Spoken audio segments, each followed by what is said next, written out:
जिनके आते ही सारे संशय का अंधकार खत्म हो जाता है। गुरु वो मृदंग है जिनके बजते ही अनाहत अनहद नाद सुनने शुरू हो जाते हैं। गुरु वो ज्ञान है जिनके मिलते ही पांचों तत्व एक हो जाते हैं। गुरु वो दीक्षा है जो सही मायने में मिलते ही तो पार हो जाते हैं। गुरु वो नदी है जो निरंतर हमारे प्राण से बहती है। गुरु वो सच्चिदानंद है जो हमें हमारी पहचान कराते हैं। ऐसे पूज्य गुरुदेव को सत सत बार नमन, सत सत बार नमन, सत सत बार नमन। नमोस्तु गुरुदेव, नमोस्तु गुरुदेव। गुरुदेव से विनम्र निवेदन है कि आप अपने मुखारबिंद से हमें अमृत वर्षा करें। नमोस्तु, नमोस्तु, नमोस्तु। नमो अरिहंतारं, नमो सिद्धानं, नमो आयर्याणं, नमो उच्चायानं, नमो लोहे सुवसावनं। वंदितु सर्वसिद्धि दुवममलं नवमं गणिं पते। ओछामि समय पाउड मिनमो सुध केवली वणिदम। जैनाचार्य जैन जगत के सर्वश्रेष्ठ ग्रंथराज की रचना करके हमारे सामने दी है। आचार्य भगवान कुंद कुंद स्वामी जी का ये समय सार महान ग्रंथ है। इस समय सार जैसे जगत में दूसरी कोई सुंदर वस्तु ही है नहीं। ये समय सार की एक एक गाथा है वो रत्न के समान है और पूरा समय सार सूर्य के समान है। जैसे सूर्य के समान समय सार है और समय सार में जितनी भी गाथा है नक्षत्र के समान है, रत्न के समान है। उसकी कल्पना शब्दों में करना बहुत कठिन कार्य है। बंधु, आचार्य महाराज जी ने इन समय सार के माध्यम से स्वभाव पर दृष्टि ले जाने का प्रयास किया है। जब इस जीव की स्वभाव पर दृष्टि जाती है तो वह जीव मोह, ममता, राग, द्वेष उसके मिट जाते हैं। और जब रागादि विभाव भाव ही मिट जाते हैं तो स्वयं को लाभ होता है, अलभ्य लाभ होता है। विभाव भाव से छूटना ही दुख मुक्ति का मात्र एक इलाज है। दुख मुक्ति और शांति को पाने के लिए एकमात्र हमें स्वरूप का भान होना आवश्यक है। तत्वों का यथार्थ ज्ञान होना आवश्यक है। निजात्मा का यथार्थ ज्ञान, निज स्वरूप का यथार्थ ज्ञान और तत्वों को हम शुद्ध निश्चय नहीं से ही जान सकते हैं, भूतार्थ नहीं से ही जान सकते हैं।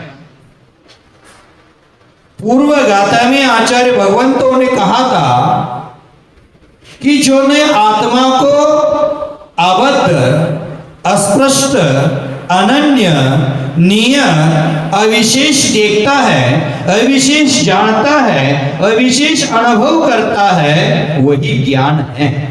और वह निजात्मा की दृष्टि ही शुद्ध निश्चय नहीं कहलाती है। बंधुओं, आचार्य भगवंतों ने उस स्वभाव का अनुभव करने के लिए कहा है। निज स्वभाव को लखने की कला सिखाई है और उस स्वभाव का ध्यान करो, उस स्वभाव को लखो और स्वभाव का अनुभव उसको समझने के बाद हमारी दृष्टि पर्याय पर नहीं टिकती है। निज स्वभाव का भान होने के उपरांत हमारी नजर पर्याय पर नहीं जाएगी। इसकी महिमा अचिंत्य है। निःशब्दात्मा के प्रताप से ही अनंत भोग में बांधे हुए कर्म हैं, वो संपूर्ण कर्म नष्ट हो जाया करते हैं।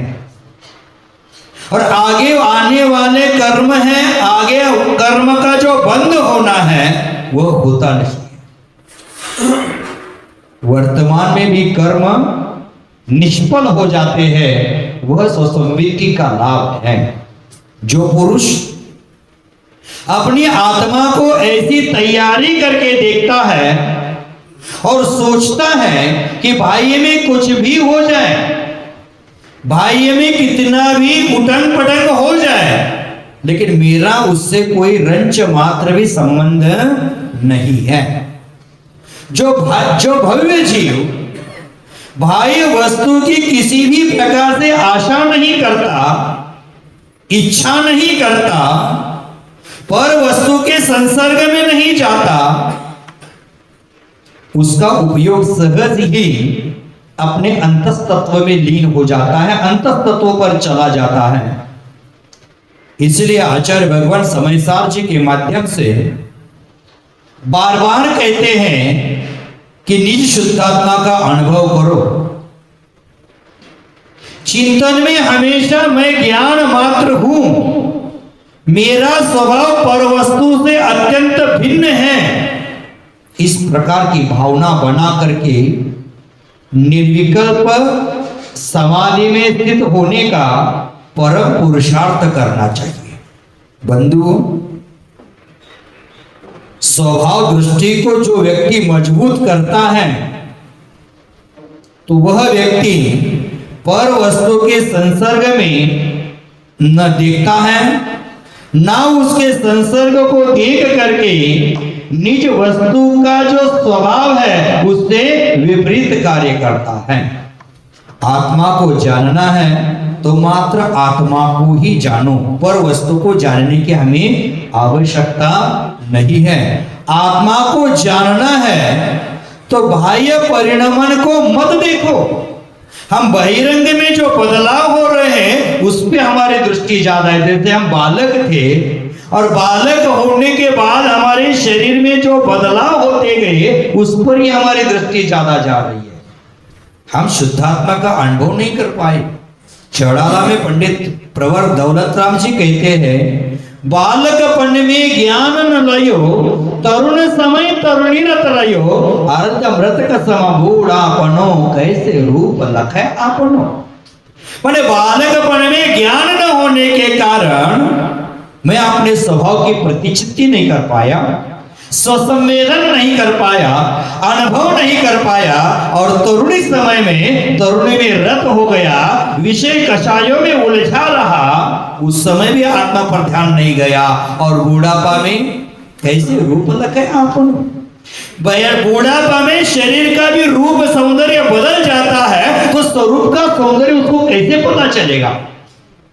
स्वरूप का सौंदर्य पता चलने के लिए आत्मा को जानना आवश्यक है, और जो व्यक्ति आत्मा को जानने का परम पुरुषार्थ करता है वो कभी बाह्य परिणाम, बाह्य बदलाव को देखता नहीं है। देख लेना, ये शरीर आदि पर्याय है, मनुष्य आदि पर्याय हैं, एक आत्मा का बगीचा है। पर्याय को मत देखो, नहीं तो पर्याय रूपी बगीचे में ही हमें हमेशा भटकना पड़ेगा। बंधु, भेद का विकल्प छोड़ करके अभेद में रम जाना है, विशेष को छोड़ करके सामान्य पर दृष्टि रखना है, व्यवहार को छोड़ करके निश्चय पर दृष्टि रखना है, अभूतार्थ को छोड़ करके भूतार्थ को देखना है, अशुद्ध नय को छोड़ करके शुद्ध निश्चय नय को देखना है। और ऐसा देखने के लिए आचार्य भगवंतों ने परमागम कहे हैं, और जो इन परमागम का अध्ययन करता है वो परमात्मा तत्व का दर्शन अवश्य कर जाता है। तो बंधुओं, आचार्य ने कहा कि अपने स्वभाव को दृढ़ बनाने के लिए पर्याय की जो दृष्टि है वो छोड़ करके आत्म स्वभाव का चैतन्यमय गुण है, उस चैतन्यमय गुण पर हमारी दृष्टि जाना आवश्यक है। जब तक हमारी दृष्टि चैतन्य में निजात्मा पर जाती नहीं, तब तक हमारे आत्मा का कल्याण त्रिकाल में होने वाला नहीं। आत्मा का स्वभाव ज्ञानमय है, आत्मा का स्वभाव दर्शनमय है, और भेद करने पर वह आत्मा का स्वभाव चारित्रमय भी है। इसलिए जैनाचार्य को कहना पड़ा, चारित्रम खलु धम्मो धम्मो सुसमुत नित्यो मोह कोह विहीनो परिणामो अपनो समो। माने चारित्र भी आत्मा का स्वभाव है, और ऐसे आत्मा की पहचान ही सबसे बड़ी विभूति है। ऐसी आत्मा की पहचान ही सबसे बड़ा ऐश्वर्य है। ऐसी आत्मा की पहचान ही सबसे बड़ा वैभव है, ऐश्वर्य है, सौंदर्य है। ऐसी आत्मा की पहचान करना चाहिए। देख लेना, आत्मक स्वरूप को जिसने जान लिया है, पहचान लिया है, अनुभव कर लिया है, उसके सामने बड़े बड़े राजाओं के राज्य भी कुछ भी नहीं है। चक्रवर्ती की संपदा भी उनके सामने कुछ भी नहीं है, क्योंकि शुद्धात्मा का अनुभव जो करता है वो जीव क्या मानता है, चक्रवर्ती की संपदा को कैसे देखता है। आचार्य महाराज ने एक दोहा लिखा है, चक्रवर्ती की संपदा इंद्र सरी के भोग, काक बिट सम गिनत है सम्यक दृष्टि लोग। देखो चक्रवर्ती की संपत्ति कितनी है, 6 खंडे के अधिपति हैं, 14 रत्न हैं, 9 निधि हैं, 12 अंग हैं, 18 करोड़ घोड़े हैं, 84 लाख हाथी है, 32,000 मुकुटबद्ध राजे उनके आदेश अनुसार चलते हैं, उनकी चरणों की सेवा करते हैं। 96,000 रानियां भी थी उनकी। इतना प्रचुर वैभव है, और उससे भी, चक्रवर्ती से भी कई गुना अधिक संपत्ति इंद्र की होती है। सौधर्म इंद्र की संपत्ति चक्रवर्ती से भी अधिक होती है। देख लेना, भगवान के समोचरण की रचना सौधर्म इंद्र करता है। उसमें 8 प्रकार की भूमियां होती है, और वह भूमियां नीलमणि, वैडूर्यमणि आदि रत्नों से बनी है। प्रचुर मात्रा में वह वैभव का प्रयोग किया है। ऐसे समोशरण, असंख्यात समोशरण बनाने की ताकत इंद्र के पास है। क्योंकि आज तक तीर्थंकर कितने हुए? 24 तो वर्तमान में हुए, भूतकाल में 24 हो गए, भविष्य काल में 24 हो गए, लेकिन अनादि काल से देखते हैं तो अनंत 24 हो गई, और अनंत 24 के समय में अनंत समोशरण बन गए। और अनंत समोशरण बन गए तो वो एक तीर्थंकर का समोशरण दूसरे तीर्थंकर को प्रयोग नहीं आता है, नवीन नवीन बनता है। तो कितनी संपत्ति है। समोशरण के 4 दिशा में 4 द्वार होते हैं, और चारों द्वारों के बगल में चक्रवर्ती की संपदा 108 बार रखी, माने 4 दूनी 8, माने 2 द्वार के बगल में इधर उधर, माने ऐसी 108 बार, एक डोर में 216 इतनी संपत्ति लगा रखी जाए तो भी समोशरण की संपत्ति से तुलना नहीं हो सकती, उससे कंपेयर नहीं कर सकते हैं। इतनी संपत्ति समोशरण की है, तो इंद्रों के पास कितनी संपत्ति है। आपके पास 10 करोड़ है, तो धर्म में आप कितना लगाओगे? 11 करोड़ कर्जा लगा कर 1 करोड़ एक्स्ट्रा लगाओगे क्या? 10 करोड़ आपकी प्रॉपर्टी है, तो मंदिर में कितना लगाएंगे? 1 करोड़ लगा सकते हैं। उसी प्रकार इतनी संपत्ति उसकी है, उन्होंने समोशरण में लगाई, इसका मतलब उनके पास भी कुछ बचा कर रखी होगी ना। तो इतनी प्रचुर संपत्ति है, फिर भी वह इंद्र भी क्या है? चक्रवर्ती की संपदा, इंद्र सरी के भोग। कितनी स्त्रियां हैं उनके पास? असंख्यात देवांगनाओं के साथ वो रति क्रीड़ा करता है। तो ऐसा इंद्र भी, और उस संपत्ति को कैसे मानता है? काक बिट समगिनत है सम्यक दृष्टि लोग।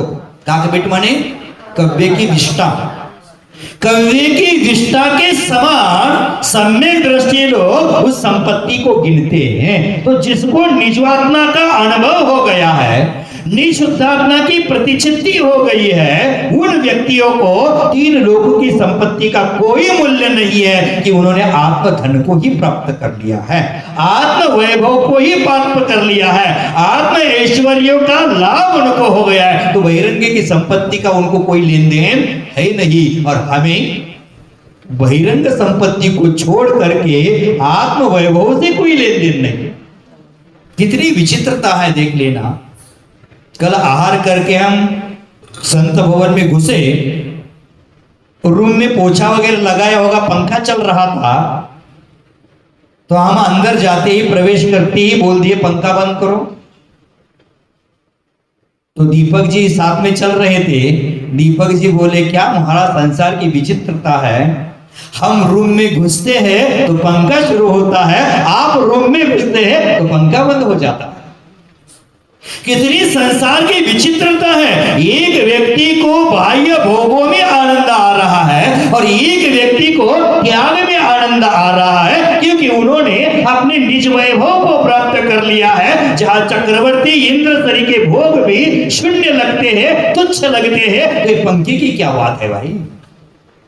इस भोगों में रचपच अनादिकाल से मैं गाफिल रहा, निजात्मा की ओर आकर्षित नहीं हुआ, इसी कारण से संसार में हम दुखी हैं, दुखों का सामना कर रहे हैं। तो बंधुओं, कल आचार्य भगवंतों ने कहा था कि जो आत्मा को अबद्ध, पर के स्पर्श से रहित, अनन्य, अविशेष और आदि मध्य अंत रहित देखता है, वह समस्त, वह शुद्ध नहीं है। आज आचार्य वही गाता कहेंगे, गाता में कोई भेद नहीं, गाता कंठस्थ करने के लिए आसान है, एक शब्द का मात्र बदल है, वही की वही गाता है। इसमें मात्र एक शब्द है, यस्त्रा शब्द आया, अविशेषम असंजुत्तम, इनके उपरांत अपदेश सुत्त मच्छम, इतना ही शब्द यस्त्रा आया, अपदेश सुत्त मच्छम। और आज की गाथा में आचार्य भगवान चर्चा करेंगे, जो जीव पूर्व गाथा में कहा है कि अबद्ध, पर के स्पर्श से रहित, अनन्य, अविशेष और आदि मध्य अंत निज को देखता है, वो संपूर्ण जिन शासन को जानता है। देखो कितनी महिमा है, निजात्मा को जानने की महिमा कितनी है। वो संपूर्ण जिन शासन को जानता है, जिन शासन को जानता है, इसका मतलब केवल ज्ञान को ही प्राप्त होता है। और जो संपूर्ण जिन शासन को जानने में लगता है, वही संसार में भ्रमण करता है। द्रव्यलिंगी मिथ्या दृष्टि साधुओं के पास 11 अंगों का ज्ञान है, लेकिन निजात्मा का ज्ञान नहीं है, निःशुद्धात्मा की पहचान नहीं है, वो संसार में भ्रमण कर रहे हैं। और शिवभूति मुनिराज जैसे मुनिराजों के पास तिल तुष मात्र भिन्नम, इतना ही ज्ञान है कि आत्मा और शरीर भिन्न है, तो उनको केवल ज्ञान की प्राप्ति होती। कितनी अच्छी महिमा है। आत्मा को नहीं देखा तो क्या देखा, आत्मा को नहीं देखा तो क्या देखा। हम दिल्ली में जाते हैं दिल्ली देखने के लिए, दिल्ली में सबसे देखने लायक चीज क्या है। दिल्ली का बात छोड़ो, कोलकाता का बात करो। कोलकाता में देखने लायक पर्यटन स्थल बेलगछिया मंदिर है, और विक्टोरिया है, तारामंडल है, इंडियन म्यूजियम है, हावड़ा ब्रिज है, नहीं बहुत सारी वस्तुएं हैं। लेकिन यहां आकर मैंने अन्य सब कुछ देख लिया और बेलगछिया मंदिर ही नहीं देखा, तो कलकत्ता देखा क्या। मैंने कोलकाता में आकर सब कुछ देख लिया, किराना दुकान कहाँ है, गल्ला दुकान कहाँ है, मोदी खाना कहाँ है, कपड़ा दुकान कहाँ है, सोने का दुकान कहाँ है, रत्नों की दुकान कहाँ है, सब कुछ देख लिया, लेकिन तारामंडल नहीं देखा। तो क्या देखा। उसी प्रकार द्रव्य शुद्ध के माध्यम से मैंने संपूर्ण जिन शासन को देख लिया, लेकिन निजात्मा को नहीं देखा, निज अनुभव नहीं किया। तो क्या किया।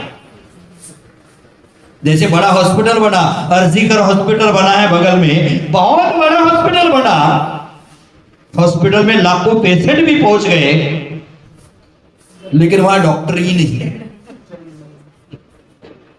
तो क्या मतलब उस हॉस्पिटल का। उसी प्रकार हम सब कुछ देख रहे हैं लेकिन निजात्मा को नहीं देखेंगे तो कोई लाभ नहीं है। एक उदाहरण याद आता है गणेश जी का, आपको पता होगा गणेश जी, गणपति बाप्पा मोरया, महाराष्ट्र वाले। हाँ, गणेश जी, और गणेश जी एक समय उनके भाई कार्तिकेय के साथ कृष्ण वहां शंकर जी और पार्वती के बगल में खड़े थे।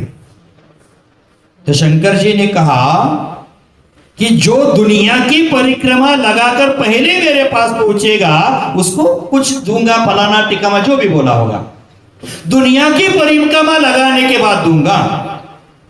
तब कार्तिकेय उनका वाहन था, वाहन क्या? मयूर था। मयूर पर विराजमान हो गए, दुनिया भर की यात्रा करने निकल गए। लेकिन गणेश जी मोटे मोटे थे, बहुत पेट बड़ा था, इतने मोटे हैं, और उनका चिन्ह है, उनका वाहन है चूहा। अब चूहे पर बैठकर इतनी लंबी यात्रा कहां से करे, ये चिंता करने लगे गणेश जी। गणेश जी क्या कर ले? चिंता, अरे चूहे पर बैठकर मैं कैसे यात्रा करूं? पूरे दुनिया की यात्रा करना है, पूरे वर्ण की यात्रा करना है, कैसे कर पाऊं? ऐसा सोचकर दुखी हो गए, हताश हो गए, और हताश होकर वहां खड़े और कार्तिकेय दुनिया घूम रहे थे। इतने में उन्होंने क्या कर दिया, कार्तिकेय को आते देखा, दुनिया की यात्रा करके सफर करके आते देख लिया, और उन्होंने क्या कर दिया, माता पिता की परिक्रमा। शंकर जी पार्वती बैठे थे, उनकी ही परिक्रमा लगा दी।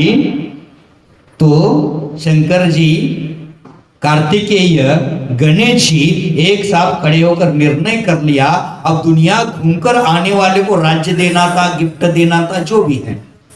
अब गणेश जी को पूछते हैं, कार्तिक बोलता है मैं तो दुनिया घूम कर आया, मैं तो दुनिया घूम कर आया, मुझे ही राज्य मिलेगा। गणेश जी को पूछा जाता है तू दुनिया घूमने क्यों नहीं गया? तो बोलते मेरी दुनिया माता पिता ही है, मैंने माता पिता के चक्कर लगा दी, पूरे दुनिया के चक्कर मैंने लगा दी। उसी प्रकार जो व्यक्ति द्रव्य शुद्ध का ज्ञान करने में पूरी दुनिया घूम रहा है, लेकिन जिसने अपने निजात्मा को जान लिया, वहां सब दुनिया का ज्ञान अपने आप आ जाता है। कितनी महिमा है इस सूत्र की, कितना अचिंत्य स्वरूप बताया है इस सूत्र का। तो देख लेना, कोई इंसान चाहे लाखों चीजें जानने वाला हो, चाहे वो पूरे वर्ल्ड को जान ले, लेकिन अगर वह खुद को नहीं जानता है तो उसने क्या जाना? खुद को जानना ही जानना है, खुद को पहचानना ही पहचानना है। हमने खुद को जाना नहीं, सब कुछ देख लिया, सब कुछ जान लिया, लेकिन खुद को देखा नहीं, खुद को जाना नहीं, तो कुछ भी फायदा नहीं है। तो अनुभव का ज्ञान महत्वपूर्ण है। तो आचार्य महाराज ने कहा था कि जो स्वयं को अस्पष्ट, बंधरहित, अनन्य आदि विशेषणों के द्वारा जानता है, वो संपूर्ण जिन शासन को जानता है। आचार्यों का इतना ही कहना है कि प्रयोजन भूत शासन इतना ही है कि परम स्वभाव आत्मा की अनुभूति करो। ध्यान रखो, अंग पूर्व और अंग पूर्व का पाटी भी इस प्रकार निजात्मा को नहीं देखता है तो उसको अज्ञानी ही कहा है।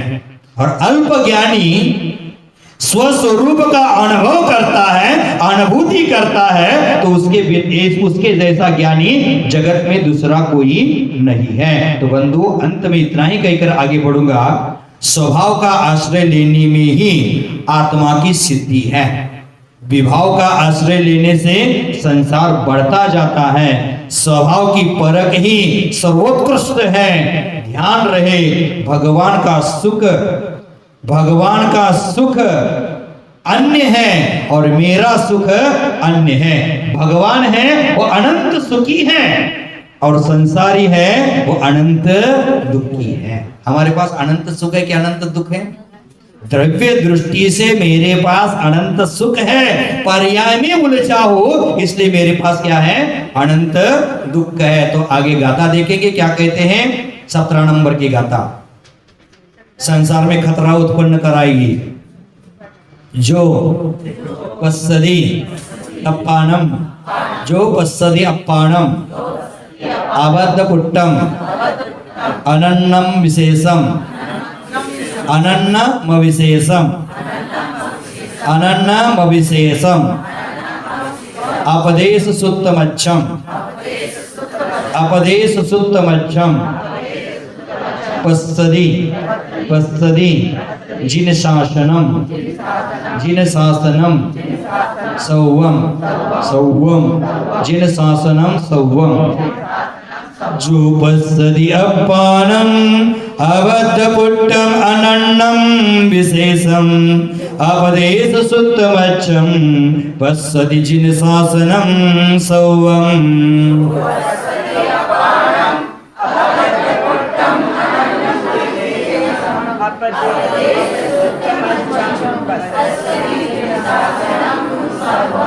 जो पස්සदी अपानम अबद्धपुट्टम अनन्नम विशेषम अपदेश सुत्तमच्छम पස්සदी जिन शासनम सौवम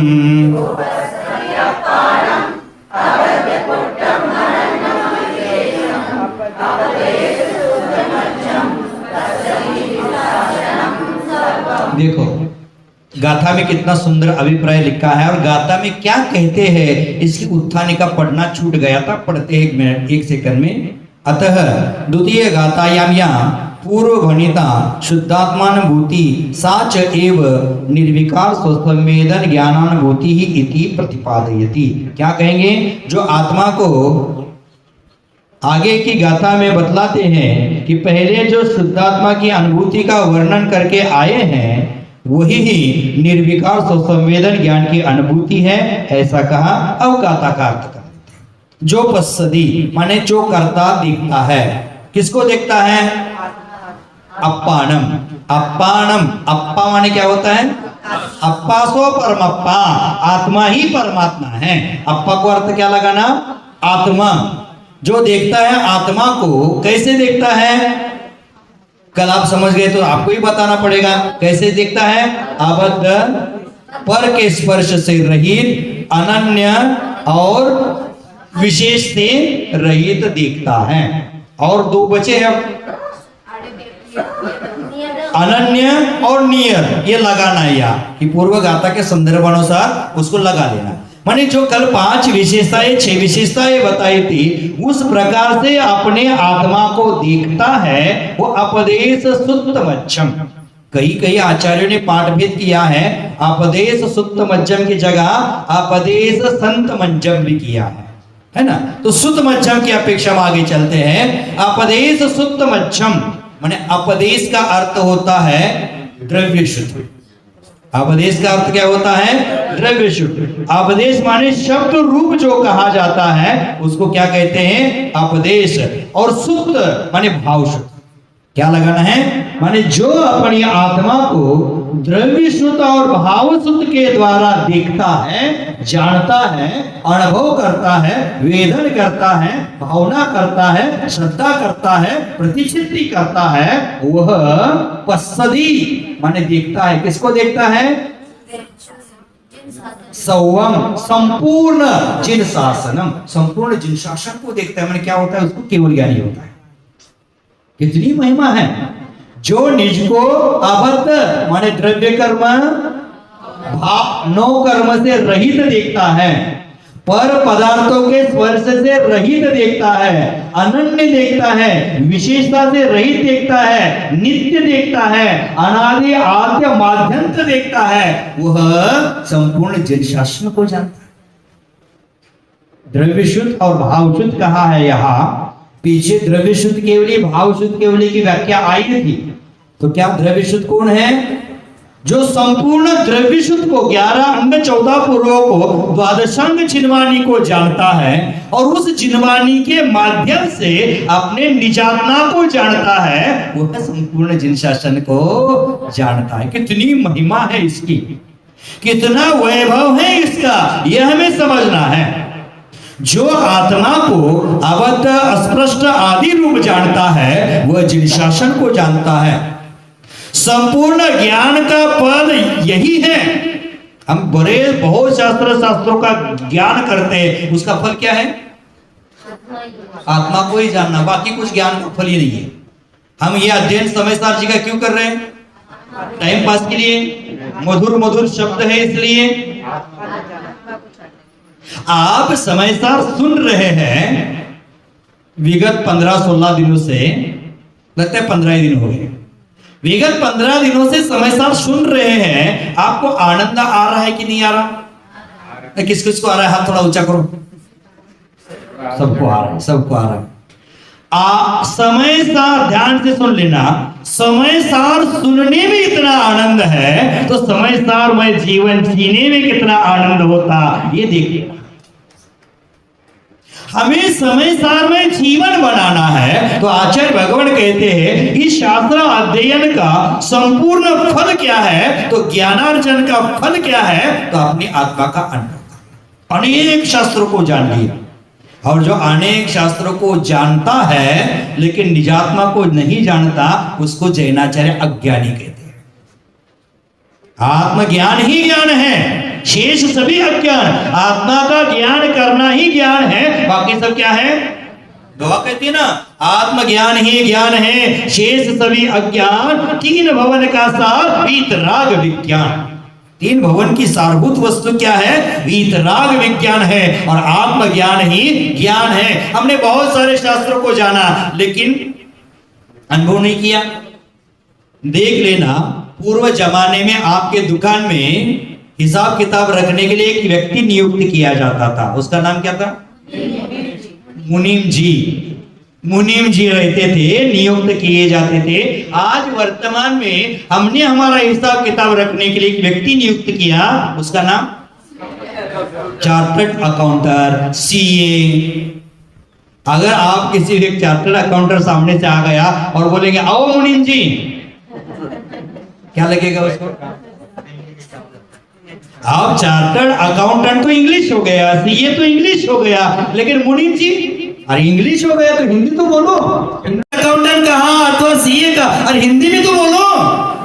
हिंदी में क्या बोलेंगे? मुनीम जी तो बोलेंगे ना। वह चार्टर्ड अकाउंटेंट है, पढ़ाई अच्छे से कर लिया, पूरे भारतवर्ष में 3-4% रिजल्ट आता है अकाउंटेंट का। सीए का रिजल्ट इतना कम आता है, और सीए की आवश्यकता लोगों को ज्यादा पड़ी, क्योंकि ऐसा बिजनेस कर रहे हैं उसमें चोरी छुपी करना है और कहा क्या मिलान करना है वही कर सकता है। अगर अपना व्यापार सही हो तो हमें सीए की आवश्यकता ही नहीं आएगी। हमारा चोरी छुपी व्यापार है, इधर का मिलान उधर, इधर का उधर फंसाना है, इसलिए हम सब करते हैं। अब ये सीए बन गए, बहुत पढ़ाई के उपरांत, कड़ी मेहनत के उपरांत सीए बन गए, और फाइल मेंटेन करना नहीं आता। क्या फायदा?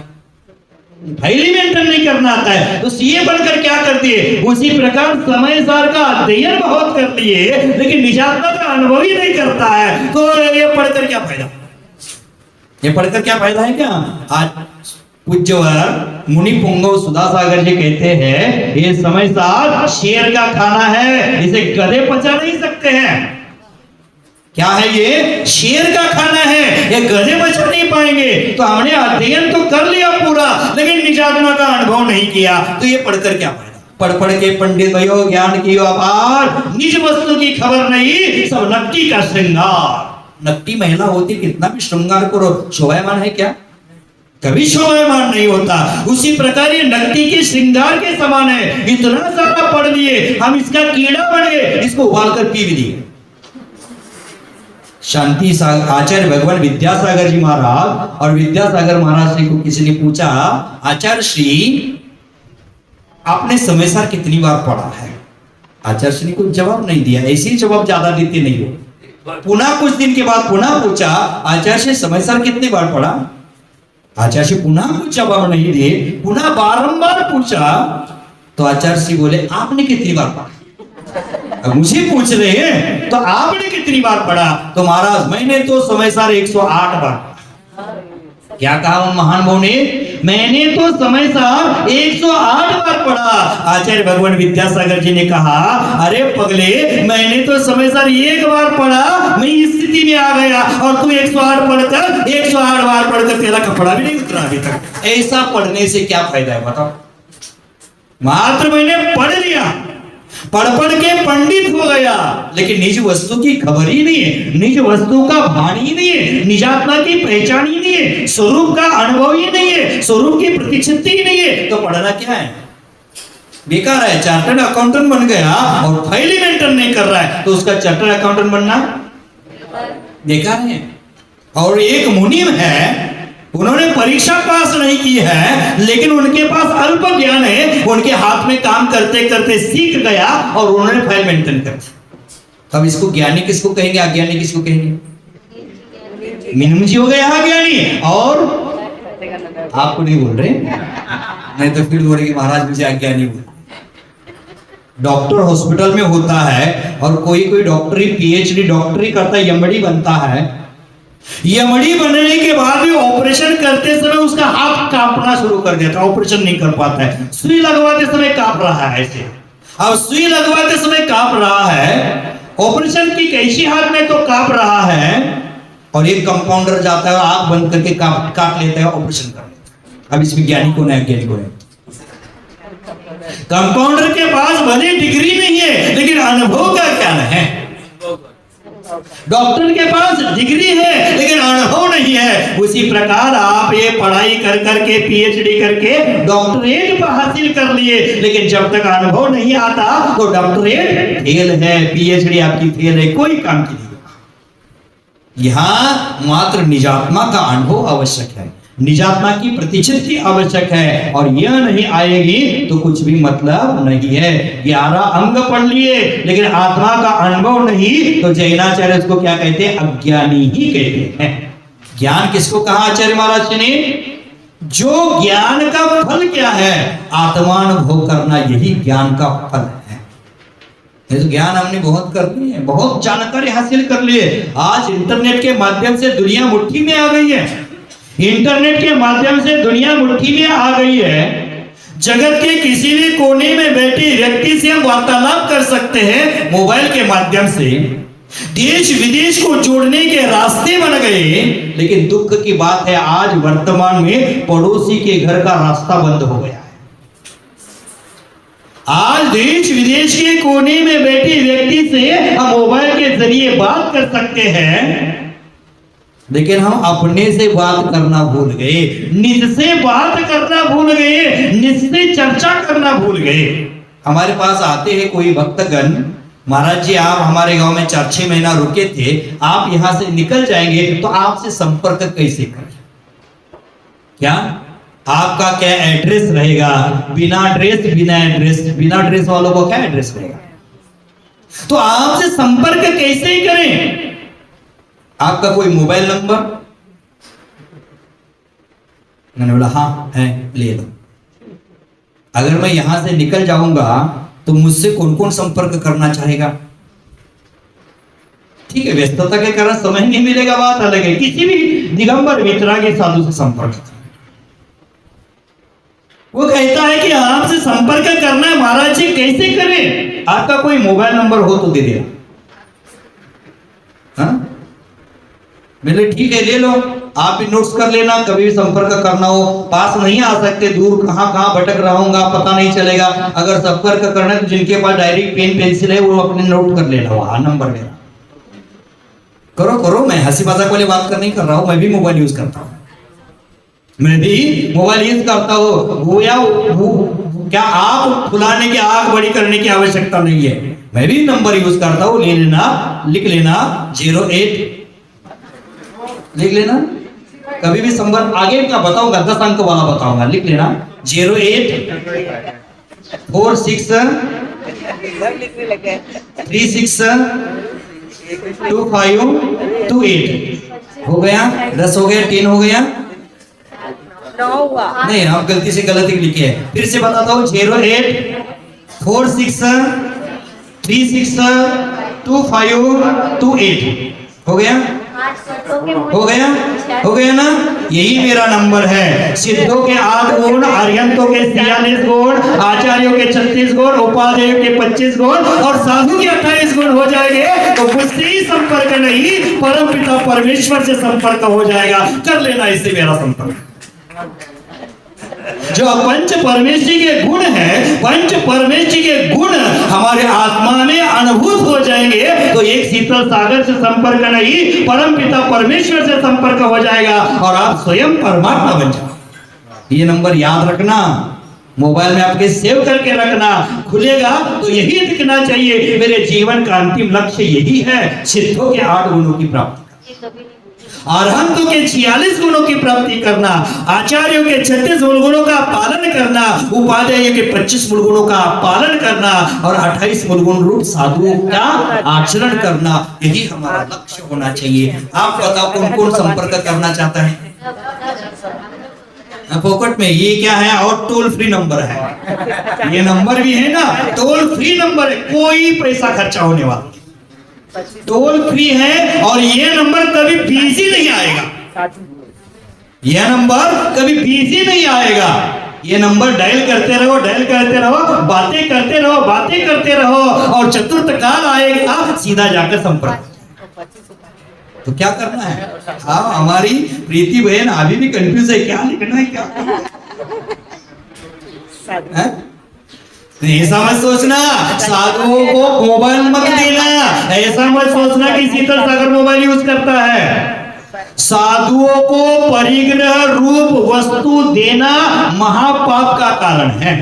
साधुओं को परिग्रह रूप वस्तु को देने वाला दुर्गति का पात्र बनेगा। लेने वाला तो बनेगा ही, लेकिन देने वाला भी दुर्गति का पात्र बनेगा। इसलिए साधुओं को देना है तो क्या देना है?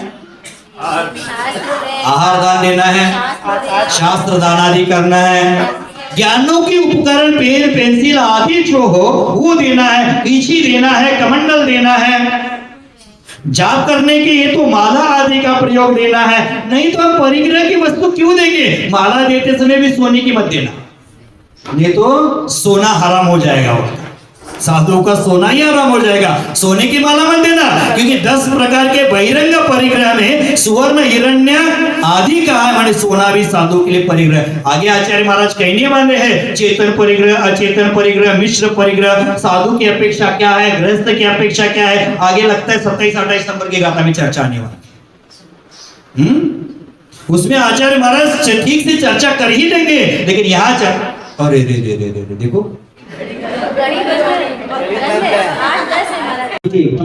बाहर की घड़ी भले बंद हो, बाहर की घड़ी भले बंद हो, लेकिन जीवन की घड़ी सुधारने के लिए निजातना का अनुभव करते रहो। ये आयु कर्म रूपी घड़ी कब बंद हो जाएगी कोई गारंटी नहीं, उसके पहले हमें अपनी आत्मा का अनुभव करना है। तो मैं क्या कह रहा था, अब आपको भी पता नहीं मैं क्या कह रहा था।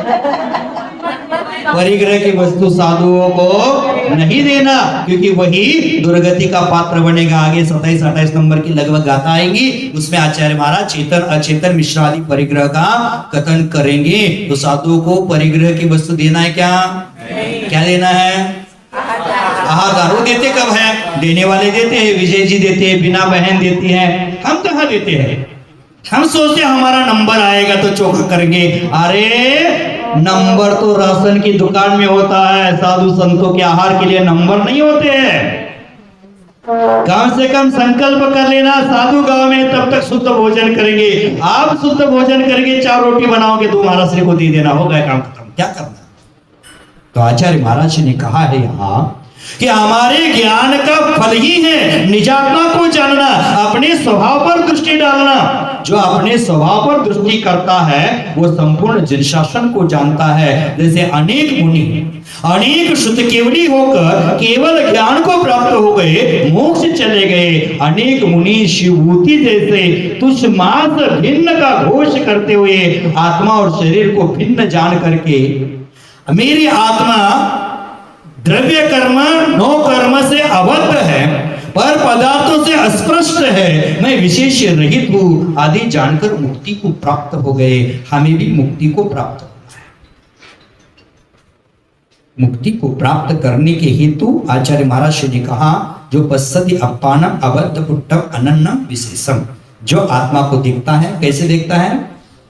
अबद्ध, स्पष्ट, अनन्य, विशेष रहित और पाकी लगा देना।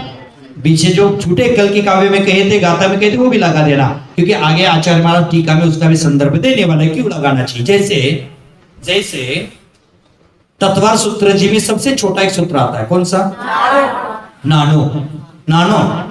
और एक सूत्र आता है 3 अक्षर वाला, न देवाहा। न देवाहा शब्द आता है। न देवाहा का अर्थ क्या होता है? देव नहीं है। न देवा का अर्थ कर लेना, देव नहीं है, ऐसे ही होता है कि नहीं? देव नहीं है, लेकिन पीछे प्रकरण वेद का चल रहा है, इसलिए वहां लगाना है देवों में नपुंसक नहीं होते हैं। पीछे का संदर्भ आगे जोड़ दिया। उसी प्रकार या 3 ही कहे, लेकिन पीछे के 2 यस्त्रा भी उसको लगा देना कि प्रकरण वशात, विषय वशात, प्राकृत लक्षण बलात् उसको लगाना है। एक प्राकृत होता है और एक प्रकृत होता है। मैंने शब्द प्रयोग क्या कर दिया? प्रकृत विषय लक्षण वशात। प्रकृत का अर्थ होता है जो विषय चल रहा है, उसी विषय के अनुसार वो 2 को लगाना है। और प्राकृत हो गया भाषा के अपेक्षा, है ना? तो यहां कहते हैं कि जो ऐसा जानता है वो किस किस को जान रहा है? आपदेश शुद्ध मध्यम द्रव्य शुद्ध और भाव शुद्ध को जानता है। और संपूर्ण जन शासन जो भाव शुद्ध को जानेगा, निजात्मा को जानेगा, वो केवल ज्ञानी तो होगा ही होगा। तो बंधु, केवल ज्ञान की ओर हमारी यात्रा जाना आवश्यक है।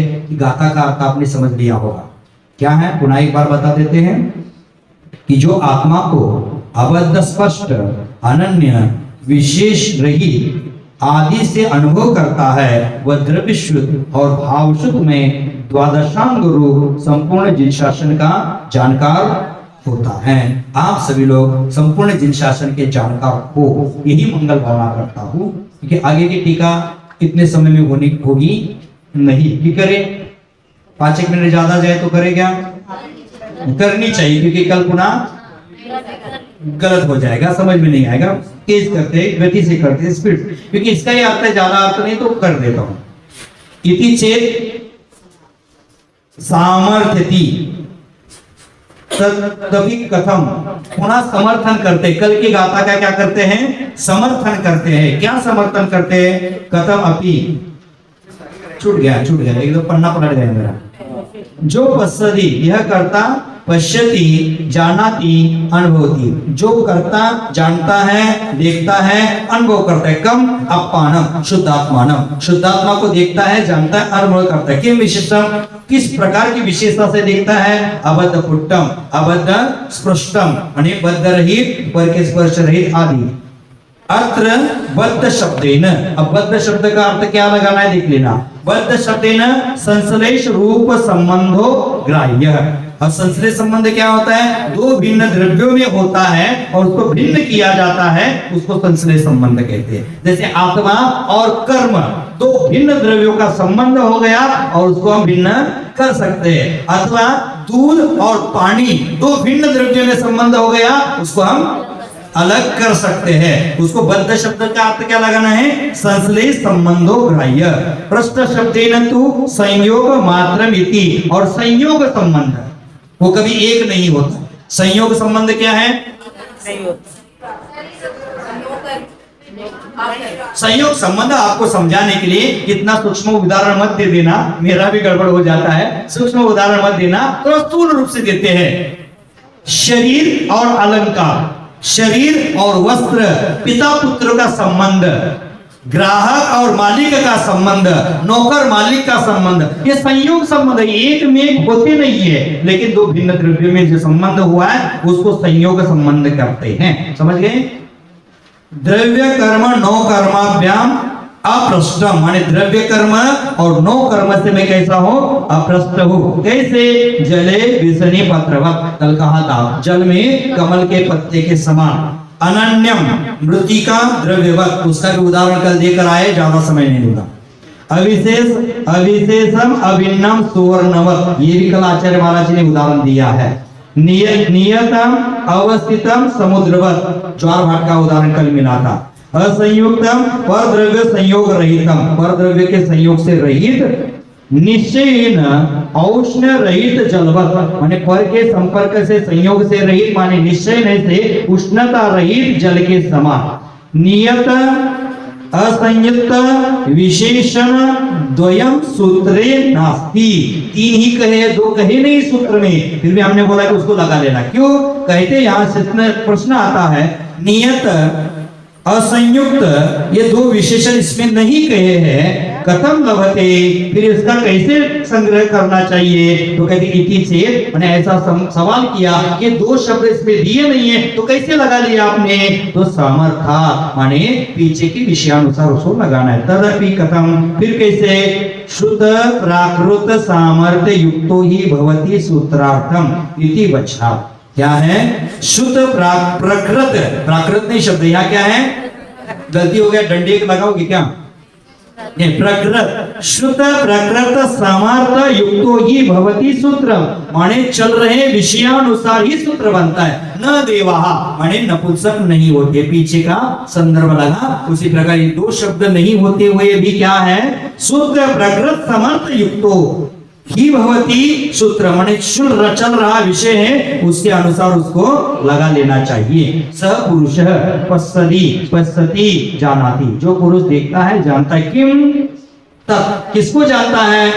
जो आत्मी निजात्मा को अबद्ध पर के स्पर्श रहित अनन्य नियत आदि रूप जानता है, वह पुरुष है जिन शासनम अर्थ समय रूप जिनमतम।